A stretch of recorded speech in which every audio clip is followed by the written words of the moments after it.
MDH चणा मसाला। आता छोले असो किंवा चवळी, पांढरे चणे असो किंवा काळे चणे, सगळं काही कमाल बने। MDH। पाकिस्तानला सर्वच बाजूनी घेराव घालण्यासाठी भारतानं हालचाली सुरू केल्यात। भारतानं पहिल्यांदाच अफगाणिस्तानच्या तालिबान सरकारशी बोलणी केली आहे।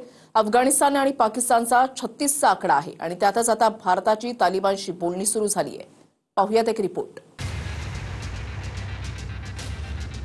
भारतानं पाकिस्तानला आता अफगाणिस्तानातून घेरण्याची तयारी पूर्ण केली आहे आणि त्यासाठीच भारतानं पहिल्यांदाच राजनैतिक स्तरावर थेट तालिबानशी बोलणी केली। अफगाणिस्तानमध्ये सध्या तालिबानचं सरकार आहे आणि अफगाणिस्तान पाकिस्तानचा 36चा आकडा आहे। भारताचे परराष्ट्र मंत्री एस जयशंकर यांनी अफगाणिस्तानचे परराष्ट्र मंत्री अमीर मुत्ताकी यांच्याशी चर्चा केली। भारत पाकिस्तानच्या तणावाच्या दरम्यान भारत पहिल्यांदाच तालिबानशी बोललाय। राजनैतिक स्तरावर आतापर्यंत भारताचा तालिबान सरकारशी संपर्क नव्हता, पण पहिल्यांदाच अफगाणिस्तानमध्ये तालिबान सरकार आल्यावर भारतानं राजनैतिक स्तरावर संपर्क केलाय। पहलगाममध्ये दहशतवादी हल्ला झाल्यानंतर तालिबाननं या हल्ल्याची निंदा केली होती। त्यानंतर भारतानंही अफगाणिस्तानच्या या भूमिकेचं स्वागत केलं। आता भारतानं तालिबानशी बोलणी का केली तर त्याचं कारण आहे पाकिस्तानला सर्वच बाजूनं घेरावं। भारतानं सिंधू जलकरार स्थगित करून पाकिस्तानचं पाणी बंद केलं, त्यामुळेच पाकिस्तानमध्ये जलसंकट निर्माण होणार आहे। त्यातच आता अफगाणिस्तानमधून पाकिस्तानात जाणारं पाणीही भारत कूटनीतीनं थांबवणार आहे।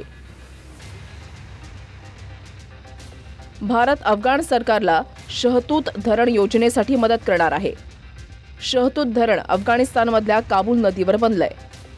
भारत शहतूत योजनेसाठी $236 मिलियन ची मदत अफगाणिस्तानला देणार आहे। काबूल नदीवर धरण बनल्यास या नदीचं पाणी पाकिस्तानमध्ये जाणार नाही। काबूल नदी अफगाणिस्तानातून पाकिस्तानच्या खैबर पख्तूनवा प्रांतामध्ये जाते, त्यामुळे पाकिस्तानची अफगाणिस्तानमधून सुद्धा जलकोंडी होणार आहे। एकेकाळी पाकिस्तानच्या साथीदार असणाऱ्या अफगाणिस्तानसोबत भारताचे संबंध सुमधुर होताना दिसतात।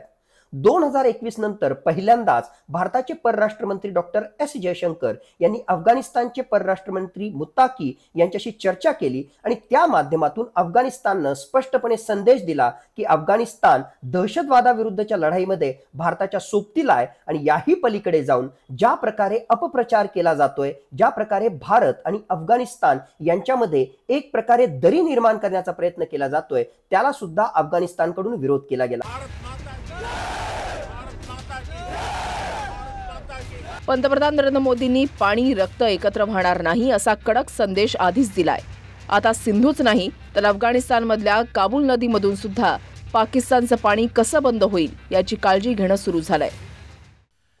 टेरर और टॉक एक साथ नहीं हो सकते। टेरर और ट्रेड एक साथ नहीं चल सकते और पानी और खून भी एक साथ नहीं बह सकता। आधी सिंधू नदीचं पाणी थांबल्यानं पाकिस्तान बिथरलाय, त्यातच अफगाणिस्तानमधून जाणारं पाणीही थांबलं तर मग पाकिस्तानला एक एक थेंब पाण्यासाठी कसरत करावी लागेल। शेती उद्योगधंदे दूरच पिण्याचं पाणीही मिळणं कठीण होईल। Bureau report TV9 Marathi.